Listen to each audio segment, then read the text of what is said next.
Beloved brothers and sisters, we all know that backbiting is prohibited. So what is the meaning of backbiting? Backbiting actually refers to speaking about someone in their absence, something that is true, that they would be offended by if they were to hear it.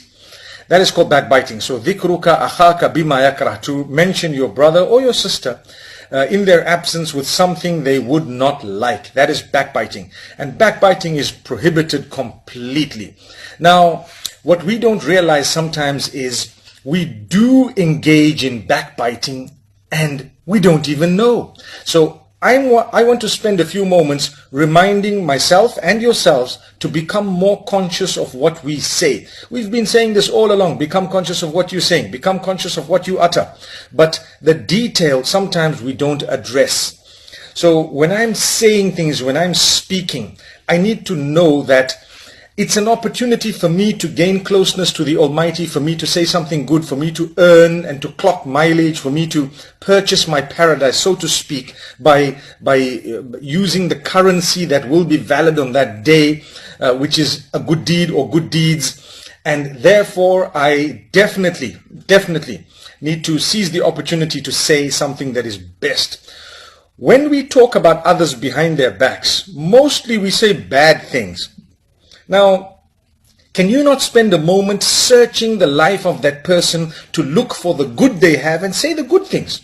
Why is it that our weakness makes us only look at the bad things, the evil things, and we have the worst to say about our brothers and sisters? So the challenge we have right now, and this is a challenge that obviously is for me and for you, is to actually search for the good in people and talk about that. I challenge you. Whether it's your mother-in-law or anyone else, you've got to, sorry to use that example, but it's something that people always have to say bad things about. Your spouse, whoever it is, search for the good they have and say good things about them. Search for good in people and say the good things about them. We don't have to speak about the one evil thing or bad thing. Let's not even use the term evil, but the one bad thing that people have, and suddenly that's the only thing we know about them. So remember, we are required to look at the good that people have. In fact, you know, spying and eavesdropping is prohibited in Islam. The Quran prohibits spying on people. So spending your effort, your resources, trying to look into the lives of people in order to find where they've gone wrong, what they've done, what they're doing in their private lives, and making an effort to go into that is totally prohibited. The Quran says, وَلَا تَجَسَّسُوا. Just before the prohibition of backbiting, the Almighty says, don't spy on one another. Now, a lot of people are so excited to try and find out more about others. You want to bug the phone and tap this and try and find out this and try and, you know, we're excited about people being exposed and so on. We spoke about that slightly in the previous Insta Live. But today, I want to make this quite clear that it's our duty to speak good about people, to search for the good they have and to mention the good.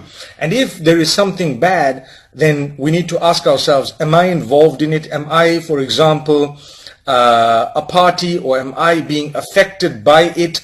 Does it concern me? If it doesn't concern you, you start off by praying for the person, and if you can, then you definitely would try to get the message across to them in a beautiful way, and their account is with Allah subhanahu wa ta'ala. But if, for example,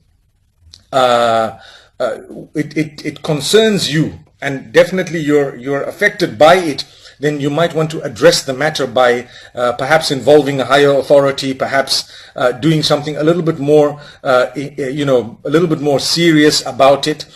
Inshallah. May Allah subhanahu wa ta'ala make things easy.